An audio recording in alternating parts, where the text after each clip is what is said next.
our core family is disintegrating overall, right? We still have a lot of us still have the concept of core family. We still understand what it requires. We still can comprehend that there are roles, that there are positions, that there are responsibilities, that they have limitations. And I think that's one of the biggest problems that we have is that we're living in a world where there are no more limitations, there are no more boundaries. It's a one size fits all. We're equal, we're men and women, we're on the same level.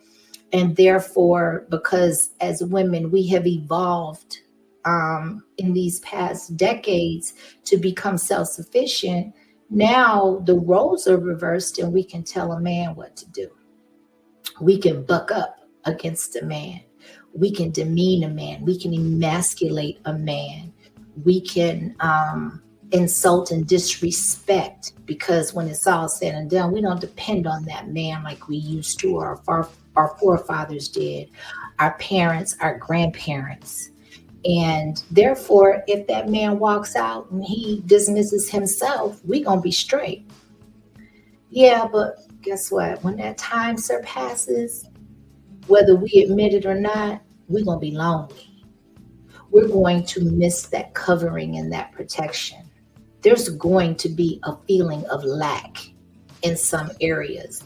But I guess what it all boils down to at the end of the day is what women or men feel that that lack is worth sacrificing everything else, right? Being self-sufficient, going out and making your own money, coming home and doing what you want to do. You don't have to answer to nobody. You don't have to talk to nobody. You don't have to be held accountable for nothing, right? And so, yes, Miss Your Thoughts, two heads are always better than one, right? And so I just bid that the conversation, it won't hurt to have it when it comes to, again, me speaking from a one woman's perspective. I don't feel that men are always right. I don't feel that women are always wrong. I don't feel that women are always right. And I don't feel that men are always wrong. Again, balance is definitely the key word that we should be aiming for if we're looking at relationships. Women should not be bragging or should not be boasting about being able to do what men can do. Because, first of all, it's false. Second of all, it's misconstrued. And third of all, if you let it go on long enough, you're going to be delusional, right? Because the last time I checked, not only do I not have the desire to go out and change a flat tire, I know how. But if I can avoid that, trust me, that is not something you're going to catch me on camera doing. No disrespect to those that do. I'm just saying that that's not something I'm willing to take and put that on my plate and say, you know what, in order to prove a point or in order to prove myself independent and self-sufficient, if I catch a flat, honey, I'm going to be calling AAA. I'm going to be waving down a masculine looking man in a truck that look like he got some tools. Now, trust me, I'm going to vet him when he pull up, but I'm not getting ready to just hop down and change no tire for myself. And I'm just using that as an example. Now, if it came to a survival mechanism, I do what needs to be done. But if I don't have to, I'm not. First of all, men need to feel like men. Men need to be reaffirmed as men. Men need to be reinforced that it is okay to be a man. And without interference or the possibility of being emasculated by not another man, but by a woman. And then we want to be covered. We want that same even battle playing field, right? When it comes to us and our roles, we don't want nobody tap dancing on what we got going on and what we felt we were created to be and do, and what our limitations are. So why is it okay for us to feel like it is just the norm for us to do it to our men and then expect for them to be men when it suits us and when it suits our needs, right? All relationships are subjective, they're individualized, they're tailor made, and they are not something that is going to be a one size fits all for the rest of the population that chooses to engage in relationships. You have to think about cultural backgrounds, you got to think about their upbringing, their foundation, their if applicable religious beliefs, spiritual settings, all of these, just location, all of these things make a difference. So I'm going to go ahead and share the screen, and we're gonna go ahead and get started. All right, y'all.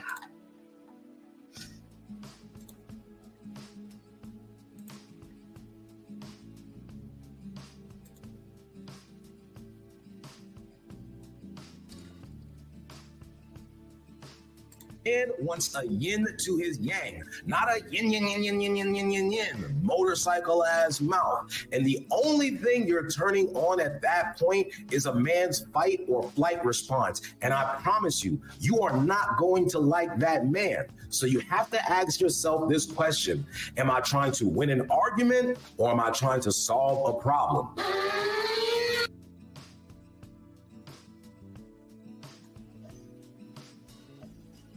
Okay, so I want to address what he said, and I know it's very short, but one thing he said that really piqued my attention is a flight or fight response. First of all, a man has to go out into this world and fight everybody else, even if it's just in his mind, right? The fact is that's his reality. He's going to, because it's not his safe haven, it's not his safe place, it's not where he's comfortable. So everything external and outside of his palace, he is going to be on alert. He is going his senses are going to be heightened and peaked. Survival mode. You're like that all day long, and then you come home and you feel like you can't turn that off with somebody that you're sharing everything with, somebody that you are going so hard for, your significant other, and if you have children, your children. Even if it's just you and your significant other, somebody's got to pay the bills. That covering physically, like the house, the apartment, the townhome, the estate, that has to be maintained and covered by somebody, right? So if he's participating in that and he's the primary one that's taking care of that, when he comes home, he's going to have an expectation that there's a safe place, that is a safe haven, that his peace resides there. And if you're a disrespectful woman, you're combative, you're always tit for tat, you always got something to say, you're always thinking of self, and you're not thinking of your significant other, of that man. You're not really concerned about what he's had to deal with all day out there outside of his safe haven. That man's going to pick that up, and eventually he's going to check out. And then if he seeks comfort and peace outside of you, now you're going to become a victim, and you're going to say, well, I do this and I do that and I do this, but were you his peace? Were you his safe place? When he came home, did he look forward to coming home? Or did you make him resentful about coming home? That matters, whether people think it does or not. It matters, right? And so he seemed like he was speaking from a place of experience. And I want to play that one more time just to give it a little more context.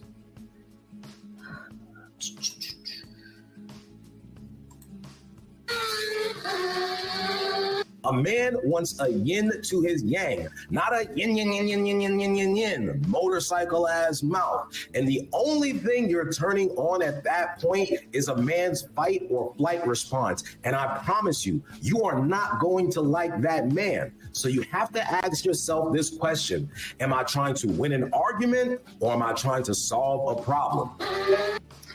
That's important. Am I trying to win an argument, or am I trying to solve a problem?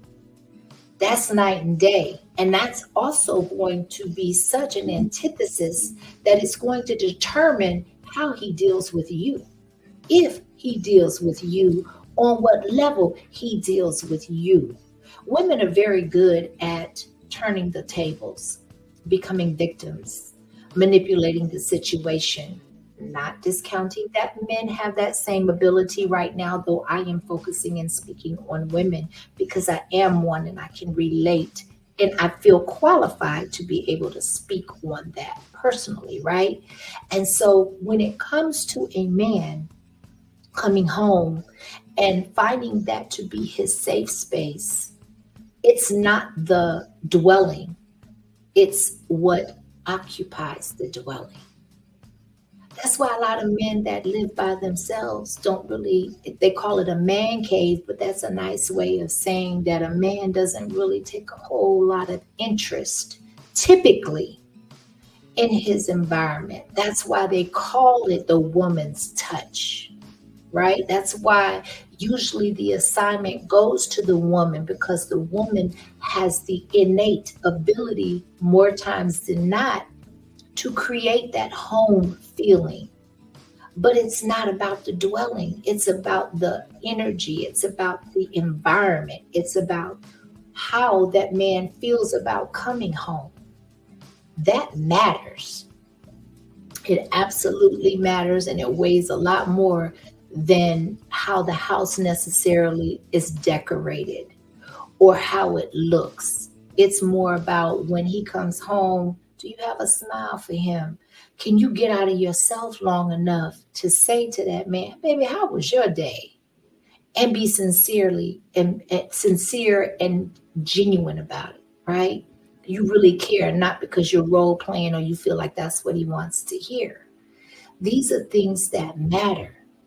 And living in the times that we're living in, a lot of women, especially in the younger generation, they're not checking for that. And they're wondering why they're alone or lonely, or they're not yielding the results that their parents yielded at such a young age, 20s, early 30s. Women are not finding men that are suitable or that meet their expectations. But instead of looking at self, they are looking at the man. No accountability, no self-reflection.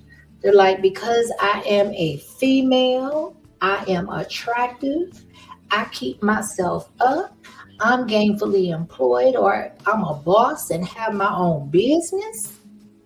That should be enough. But I want to, place a reminder on the table. All of that in your mind may be enough, but how enough is it when you have the ratio of 18 to 20 women per one man? Because that's where we're at. And out of those 18 to 20 women, you don't think that you are in competition with anybody just because you feel in your mind that you are putting it down, and in your mind you should not be in competition with anybody else, that you should automatically be the selection. I'm here to tell you, these men are really giving women a rude awakening in this aspect, because the fact of the matter is they have realized that they do have options. Once you have options, you can set standards. Once you set standards, guess what? The ball is in your court for the most part. I appreciate y'all. Much love, peace, and blessings. I'll see y'all in the next chat. I love y'all. Have a great night. you.